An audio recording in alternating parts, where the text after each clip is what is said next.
My name is Dr. Theresa Massoud. I'm currently the academic director here at EPD. I'm American Lebanese. I was born in Lebanon and grew up in Los Angeles, California. My PhD is in organic chemistry, so I love chemistry, I love the sciences, I love life sciences. Growing up, I was always intrigued about science, like how does medicine work?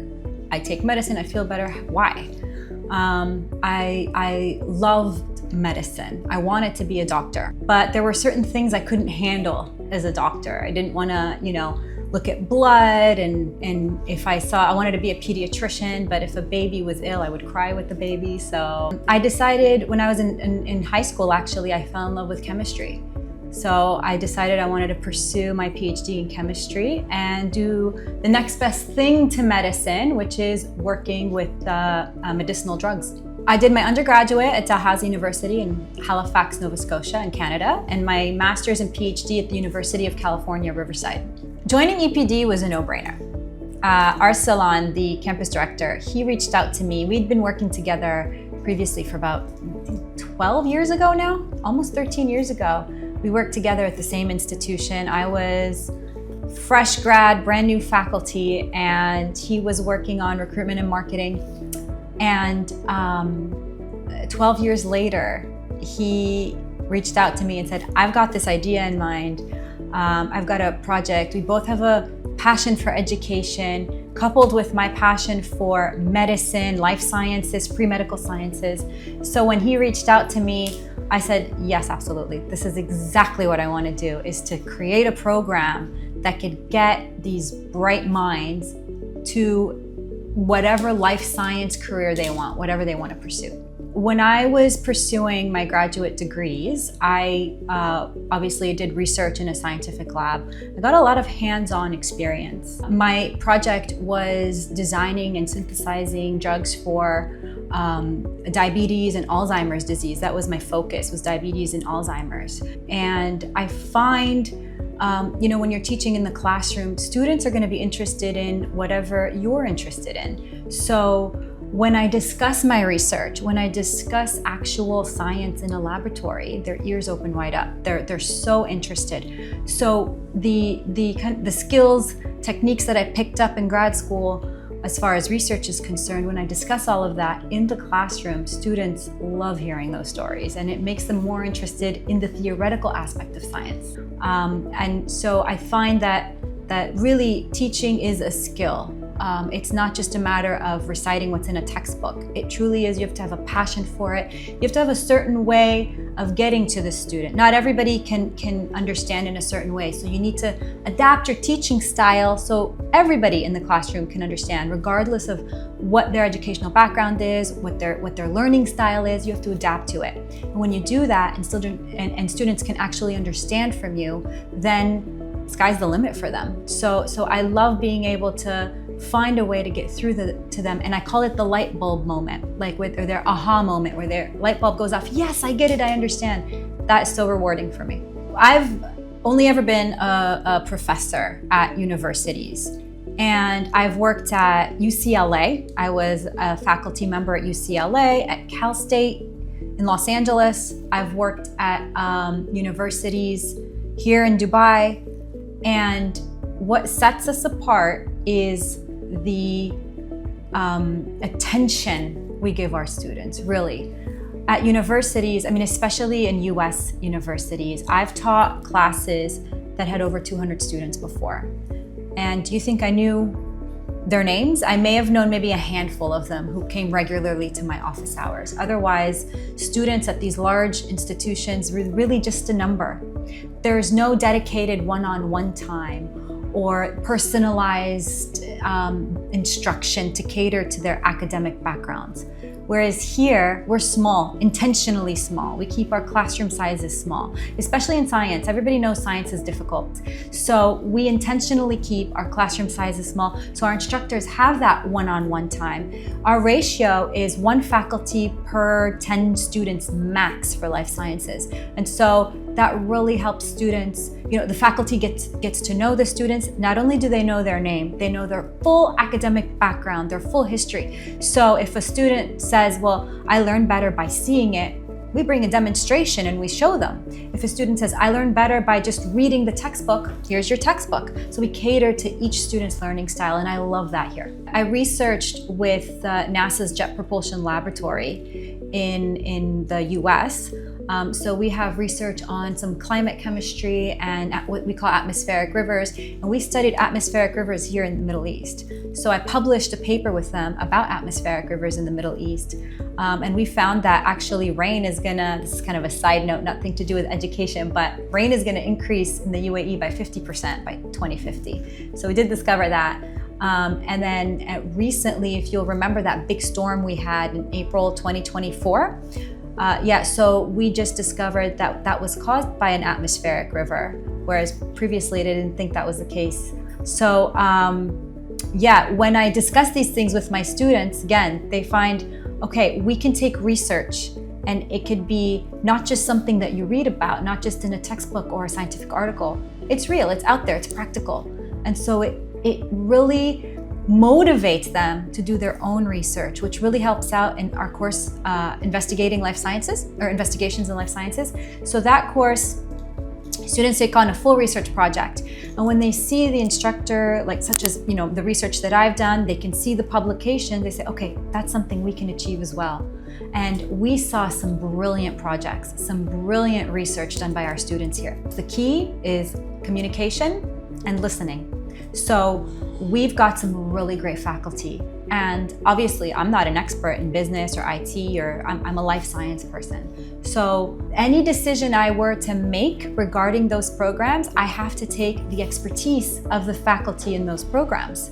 And so I listen to them, I take their opinions, I take their advice, we do the research, we do the educational research to ensure that the programs and the courses we offer are top tier. If they feel they want to execute the material in a specific way, they want to have a certain assignment done in a certain way, that's their call.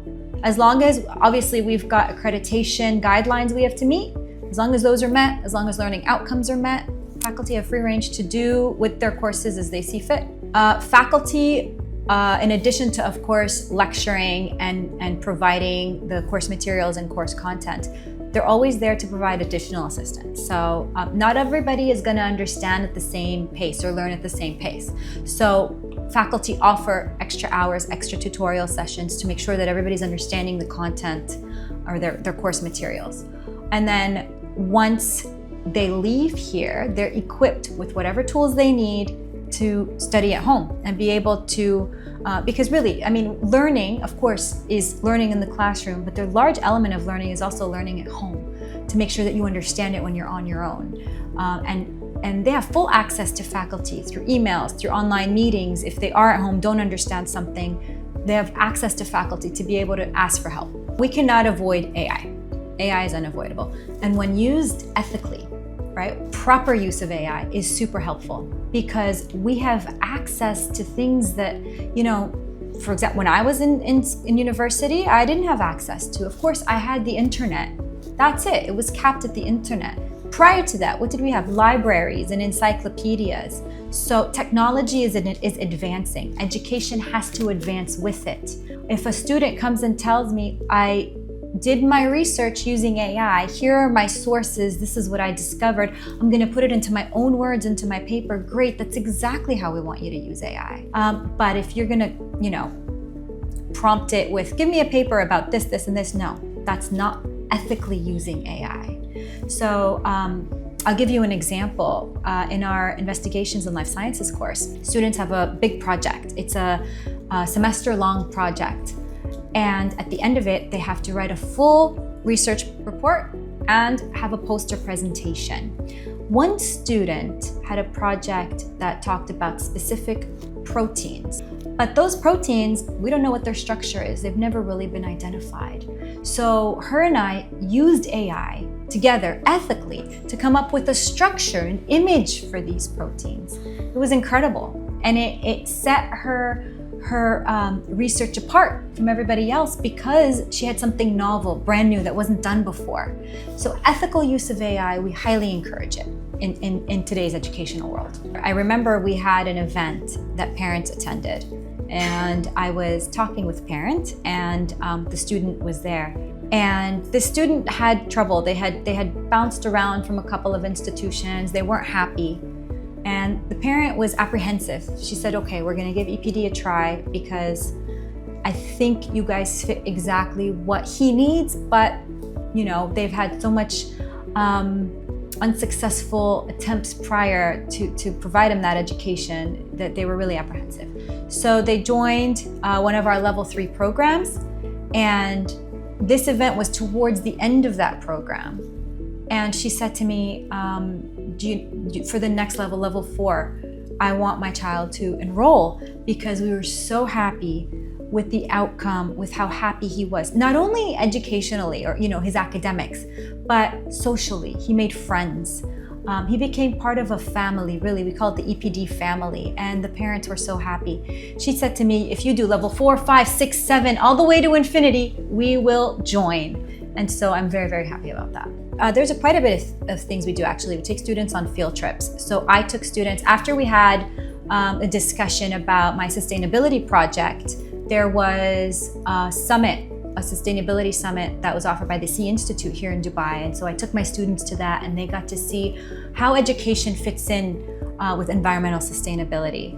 And they got to experience what it's like to attend a summit or a conference. They were super excited about that. So field trips, we do some hands-on safety workshops and health and safety workshops. We do demonstrations. So sometimes we bring in a whole chemistry kit, and so they could physically see, how a reaction takes place, how colors change. They're visibly able to see it. Those are just a few examples. We have students actually participate in an active way to learn. So instead of just a passive way and listening. So for example, where we're demonstrating bonds, like covalent bonds, I have students get up, they're holding hands, and we're physically showing them what it's like to create a bond between two atoms.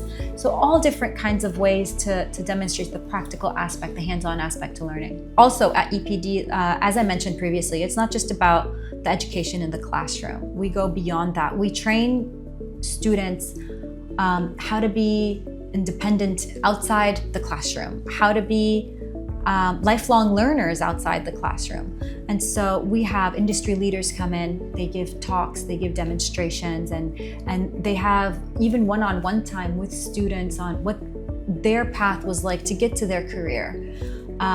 Some of them have developed mentors. Another thing that we do is for a couple of our courses, we take some controversial ideas, actually, or controversial, things that are happening in the real world right now, and we have debates on them. And students get so excited because, like I said, we have to kind of move away from that traditional education and adapt to the technological environment we live in now.